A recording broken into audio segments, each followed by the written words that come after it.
Ya les daremos un tiempito más para que ingresen todos.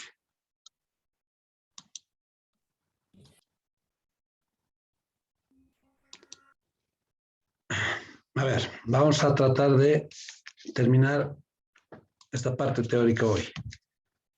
¿Cómo era?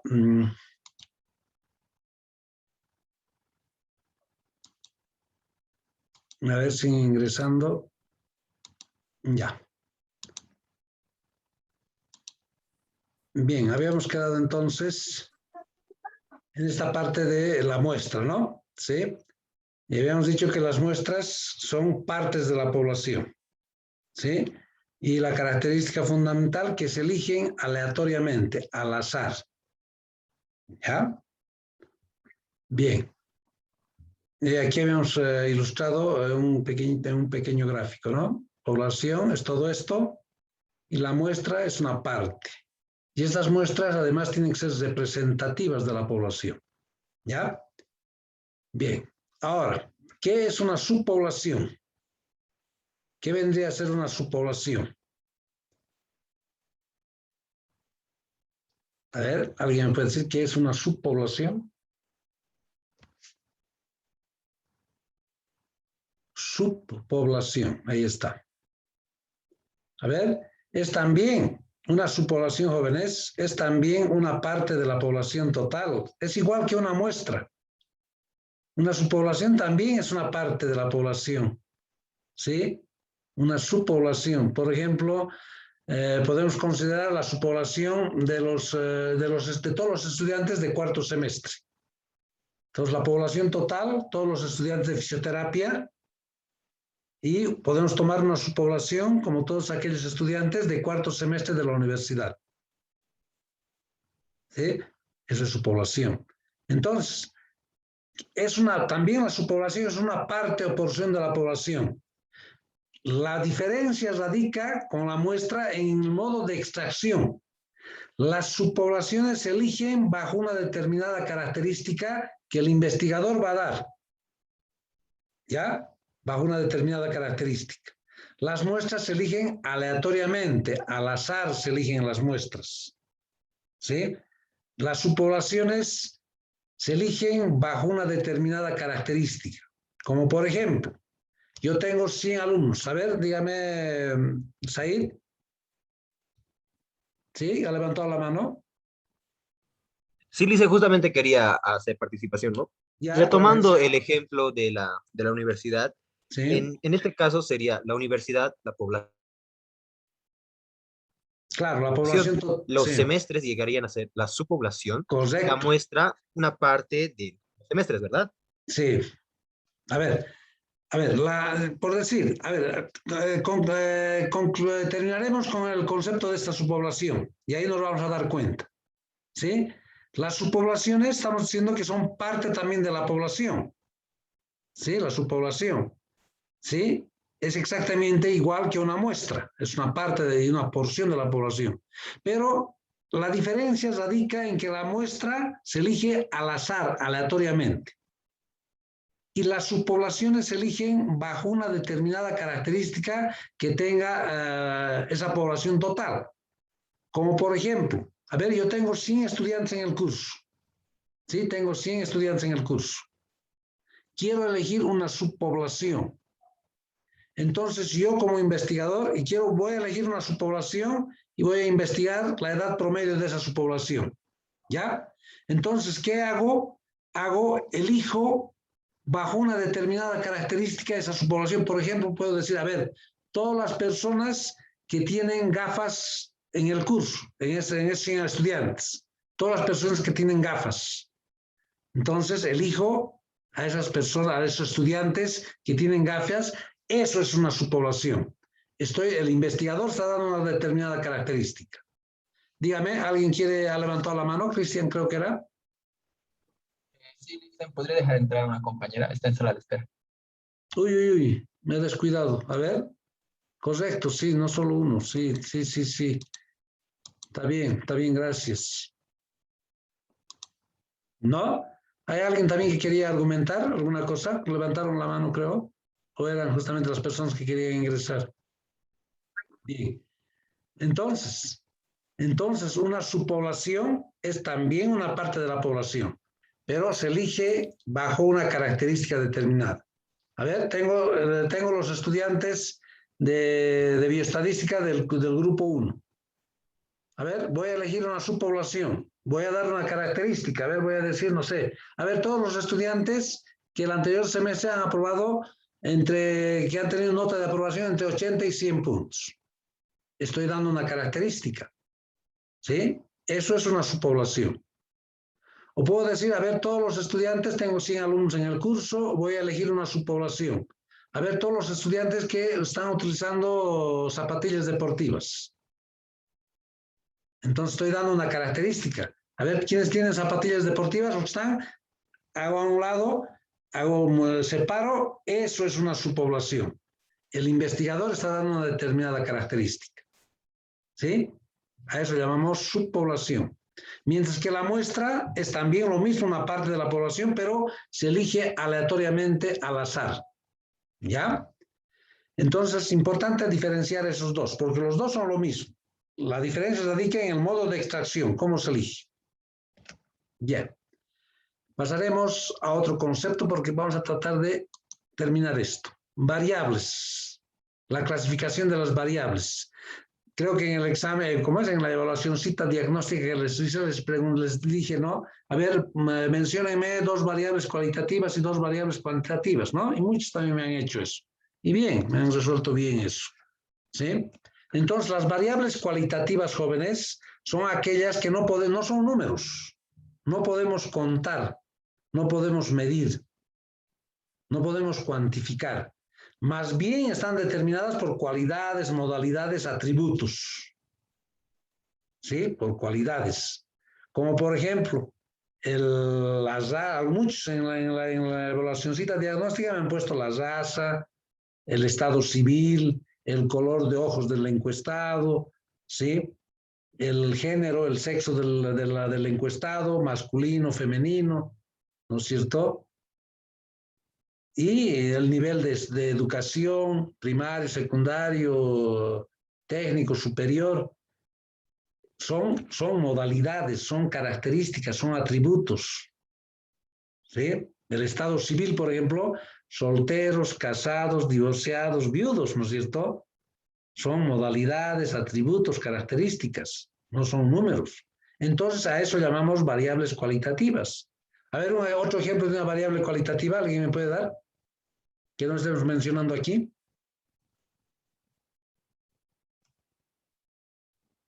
A ver, un ejemplo, o que me hayan puesto en la... ¿Podría ser el sexo? Perdón. Claro, el sexo, el género de la persona, ¿no? Masculino, femenino. Claro. ¿Qué otra variable cualitativa más hubiese?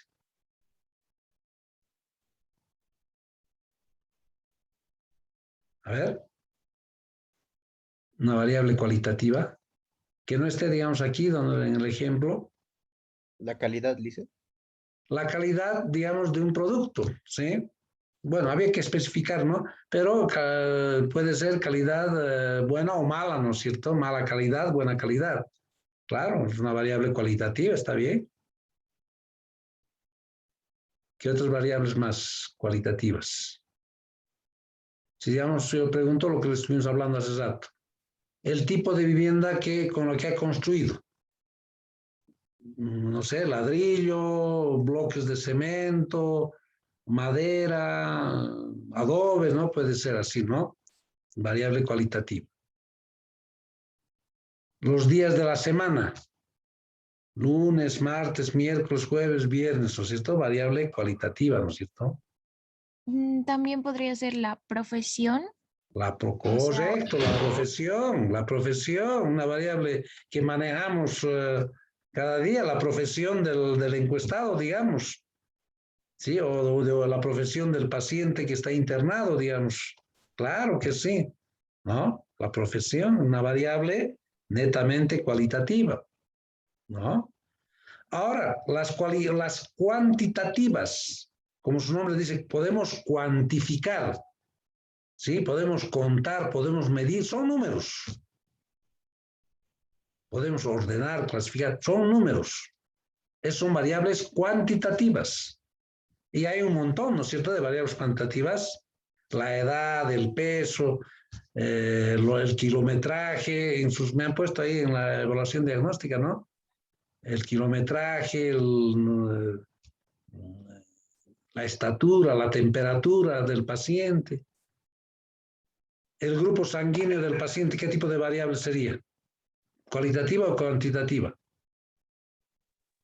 Cualitativo. ¿No es cierto? RH positivo, negativo, más, ¿verdad?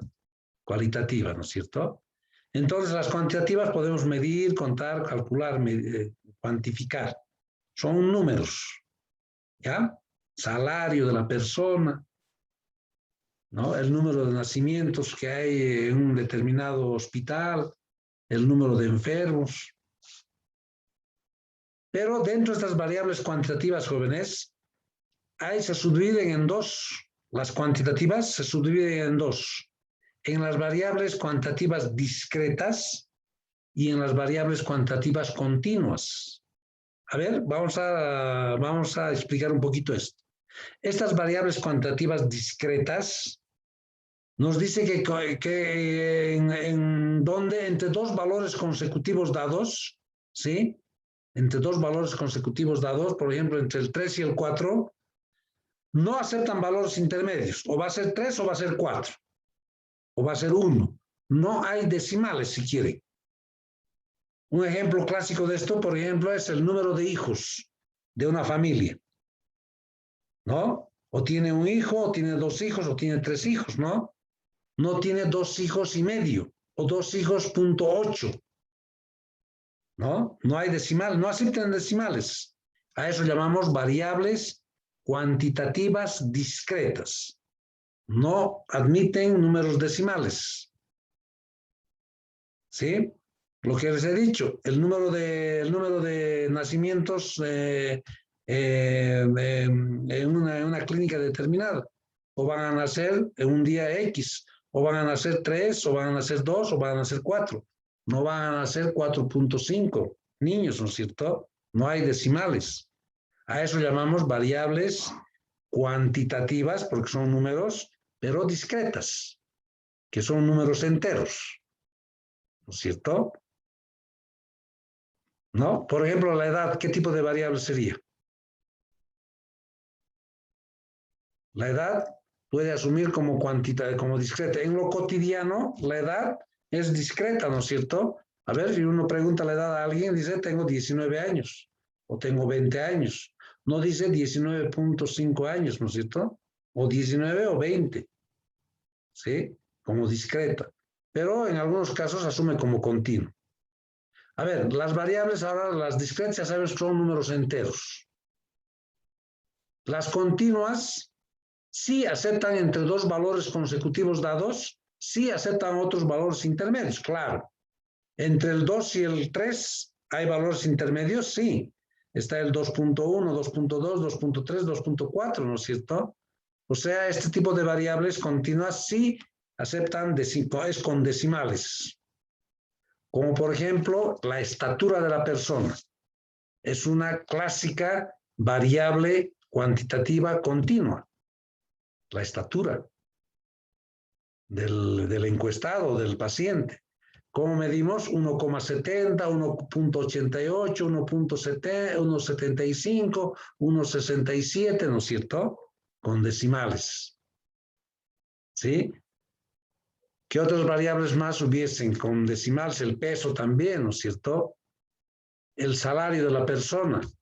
Después de hacer todos los descuentos, el salario, digamos, del encuestado, puede salirle, no sé, 3.500.80, ¿no es cierto?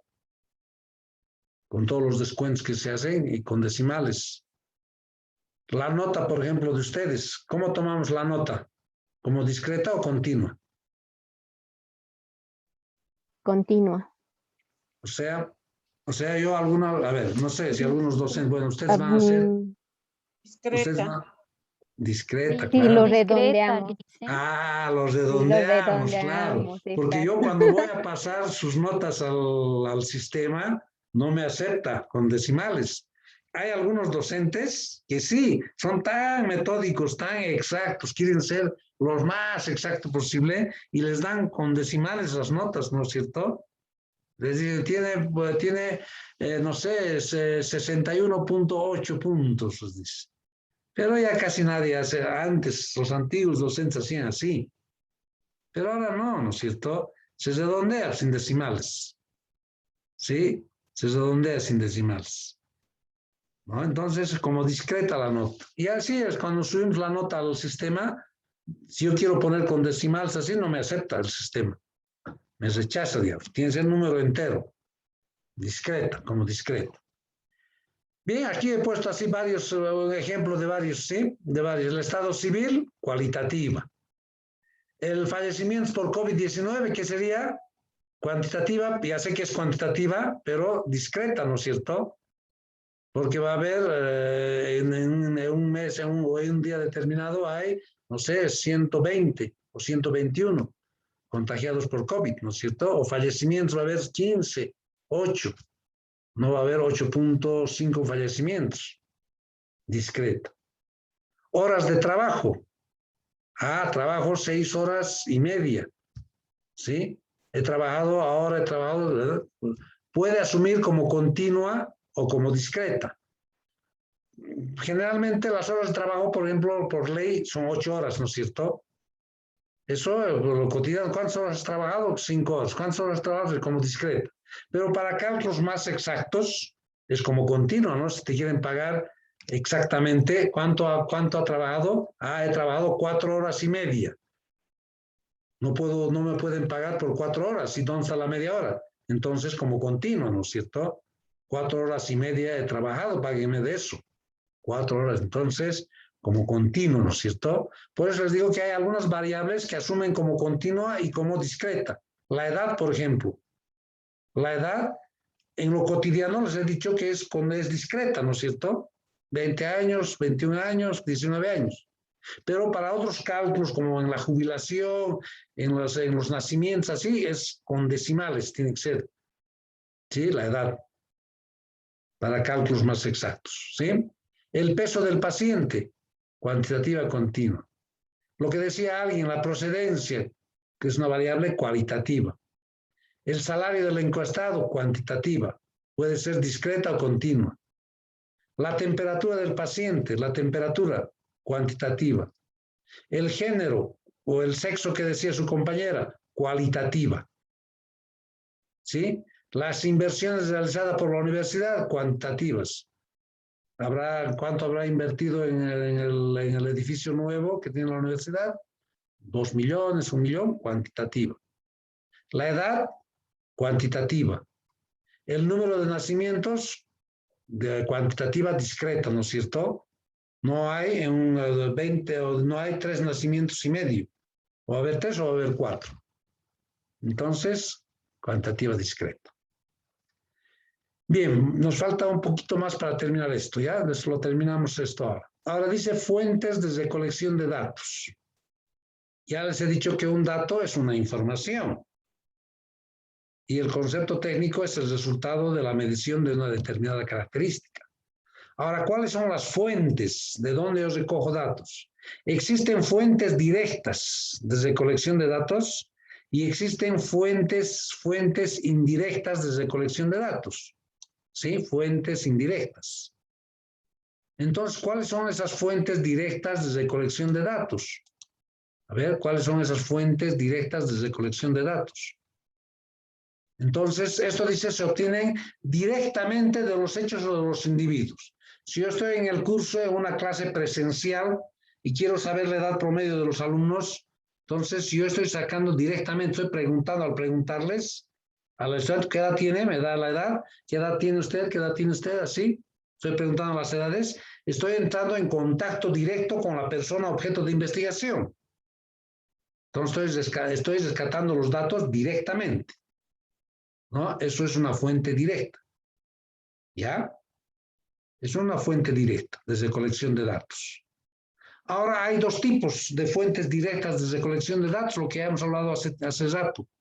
Cuando el tiempo y recursos son los suficientes, a ver, cuando el tiempo y recursos son los suficientes, entonces ya la recolección de datos lo hago en forma exhaustiva, dice. ¿Qué significa exhaustiva? Minuciosamente, a toda la población. Y no hay margen de error, ¿no es cierto? No hay margen de error. Si estoy haciendo a todos, si digamos tengo 100 alumnos en el curso y tengo el suficiente tiempo y pregunto las edades de los 100 estudiantes y divido entre el total y saco la edad promedio. Exacto me va a salir la edad promedio. No hay margen de error. ¿Cierto? Entonces estoy recolectando datos en forma exhaustiva. Esto es cuando el tiempo y los recursos son los suficientes. ¿Sí? Pero si el tiempo y recursos no son los suficientes, la recolección de los datos se realiza mediante muestras, lo que estamos diciendo. Por eso les he dicho que se hace muestreo por ahorro de tiempo y reducción de costos, ¿no? Por eso se hace muestreo. Y hay un margen de error, ¿sí? Hay un margen de error, pero ese margen de error tiene que ser lo más pequeño posible. A ver, imagínense, yo tengo 100 alumnos en el curso. Pregunto las edades de los 100, me paso el trabajo de preguntar las edades de los 100, lo divido entre el total, me salen 19 años, por decir. Pero si quiero hacer muestreo y pregunto a una parte, solo a 15, las edades, ¿ustedes creen que va a ser el mismo resultado? No, va a variar. ¿Sí? Porque va a haber un margen de error. Cuando se hace muestreo hay márgenes de error. Pero esos márgenes de error se tiene que tratar de hacer lo mínimo posible. Por eso es que decimos que las muestras tienen que ser representativas de la población. Por eso es que no puedo sacar, digamos, de 100 alumnos a 5. El margen de error es grande, ¿no es cierto? De 100, un 5%, 5 escoger y preguntar las edades de los 5, va a haber un margen de error alto. ¿No es cierto? Entonces tendría que sacar de 100 a 15, a 20 para que sean representativas, en general, para que sea representativa, ¿no? Entonces, esos márgenes de error, cuando se hace muestreo, tiene que ser pequeño. Eso lo vamos a ver más adelante cuando hagamos esa otra parte de la estadística, que es muestreo, ¿no es cierto? A partir del capítulo 5 o 6, creo que es. Cuando hagamos la otra parte de la estadística, muestreo. ¿Ya? Entonces, es importante eso, identificar, ¿ya? El muestreo. Ahora, yo hipotéticamente estoy diciendo, a ver, de 100 alumnos, elijo a 15, estoy diciendo, ¿no? ¿A cuántos debería elegir? ¿Cuántos debería? En los libros de estadística dice, las muestras deben estar entre el 15, 20, 25% para que sean representativas. Ha habido muchos casos jóvenes de tesis que han hecho sus encuestas, y ese número para cuántos tiene que encuestar han sacado con regla de 3. Y eso no se puede hacer en una tesis. No se puede hacer con regla de 3. De 10,000, por ejemplo, de 10,000, a ver, sacaré el 15%. Entonces, con reglita de 3 saco y el 15% saco de 10,000. Y eso no puedo hacer así. Yo en los ejemplos que estoy poniendo le estoy diciendo no el 5%, pero se tiene que, a ver, ¿a cuántos tengo que encuestar? Tengo que demostrar estadísticamente a cuántas personas tengo que encuestar para que nadie me diga nada.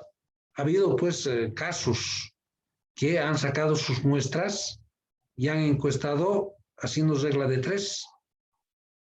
Les ha salido un número y a ese número han encuestado, han hecho su encuesta.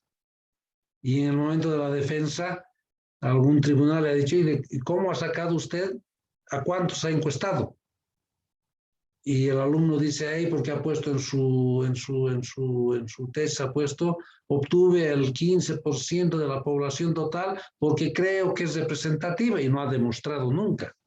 Ha hecho con regla de 3. Digamos, su población total eran 2,000, ha sacado el 15% y con reglita de 3 ha hecho y ha sacado a cuántos tiene que encuestar y estaba mal hecho eso, ¿no? Les han objetado.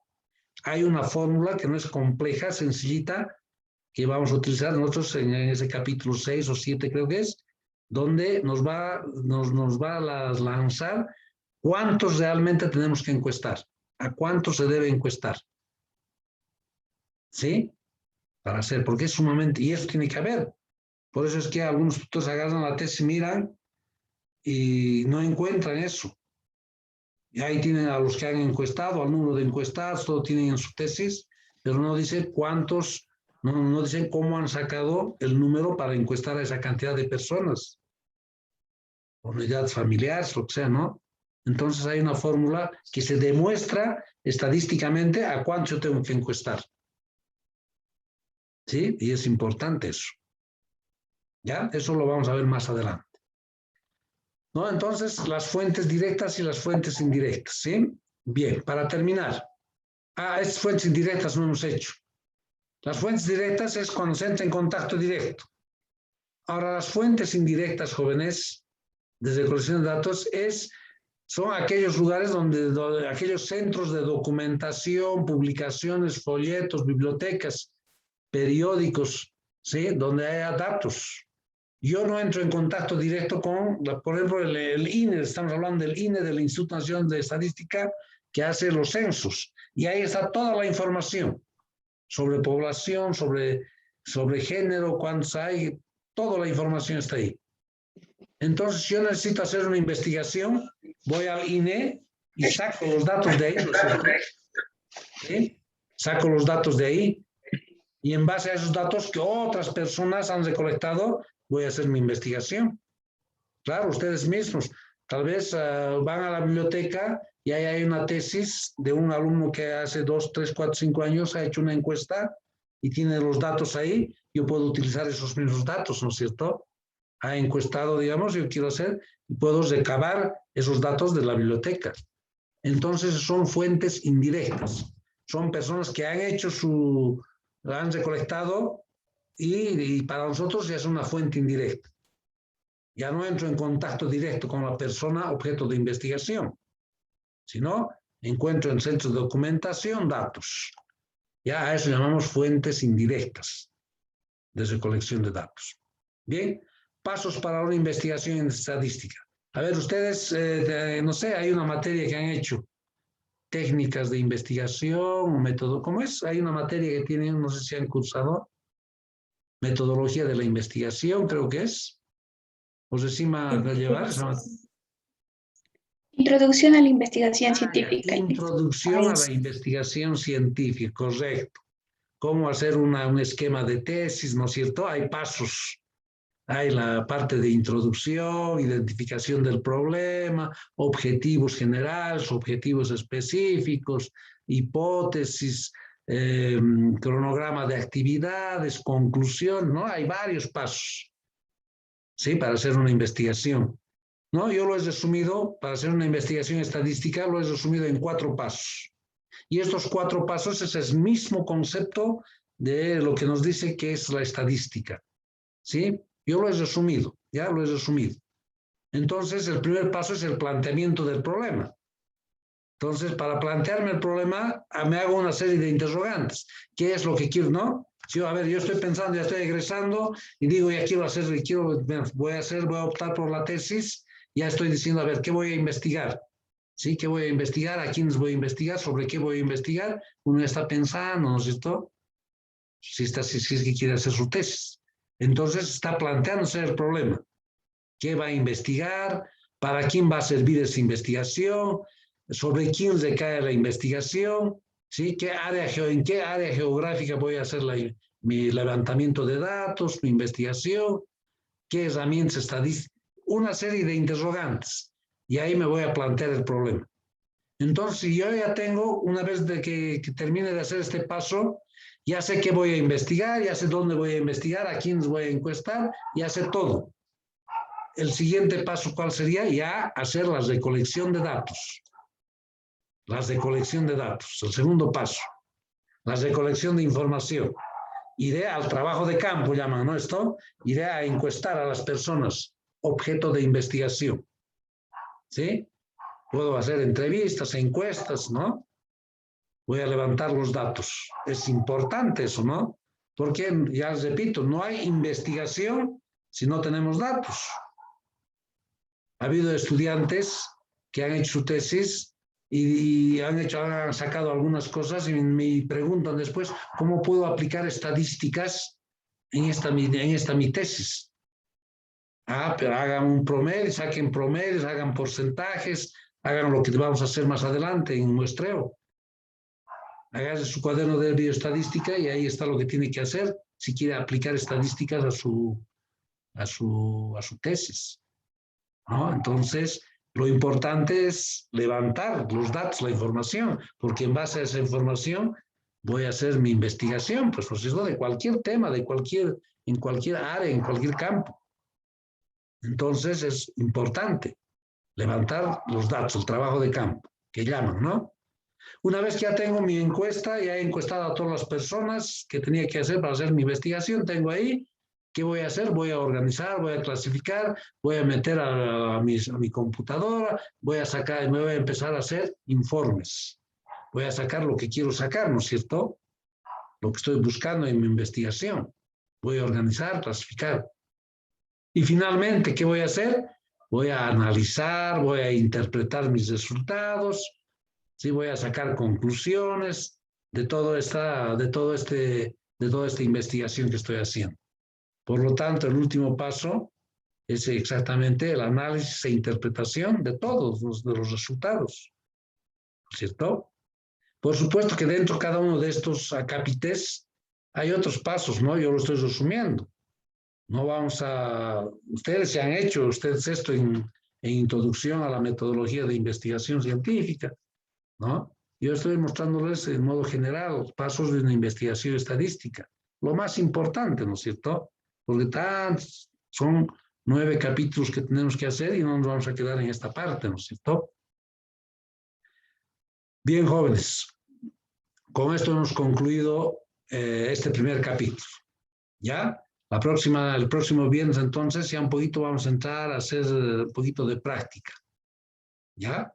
Entonces, importante, jóvenes, no faltar a las clases, porque en estadística es importante ver lo que se está explicando, esas cosas, ¿no es cierto?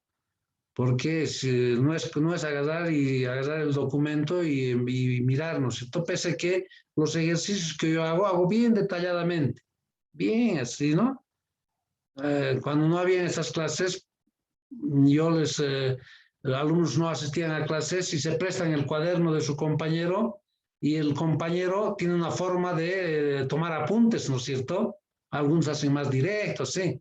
Entonces presta el cuaderno y la compañera que se ha prestado el cuaderno no sabe de dónde han salido los resultados y le está llamando, de dónde, ¿no? Es complicado. Entonces, importante asistir a las clases. Ya les había dicho que al final del semestre yo hago valer mucho la asistencia. 50, pongo 51 de este 49, incluso de este 48, en algunos casos les he puesto 51. Por supuesto, revisando su asistencia, ¿no es cierto? Ahí hago valer la asistencia. ¿Ya? Por eso es para mí fundamental. Aparte, ustedes saben muy bien que el 80% se necesita de asistencia para poder rendir la evaluación final, el examen final, ¿no? Pero yo no hago valer puntos para todos los parciales. Al final sí, estiro la nota de este 49, incluso de este 48, para que no entren a segunda instancia 51. Pero de acuerdo a la asistencia, ¿no? Todos sus trabajos ha hecho, ¿sí? Por alguna circunstancia, en algún parcial ha dado mal, es estudiante, siempre hay problemas, y no le ha llegado a alcanzar la nota final, 49. Veo su asistencia regularmente, todo 51. Listo, aprobó la materia. ¿Ya? Por eso es fundamental la asistencia. Bien, jóvenes, vamos a continuar entonces la próxima semana, o como es la próxima semana, el próximo viernes, ya con un nuevo capítulo. Esta parte ahora lo hemos terminado. Bien, nos vemos entonces el próximo viernes, jóvenes. Que tengan buenas tardes y hasta el próximo viernes. Hasta luego, jóvenes.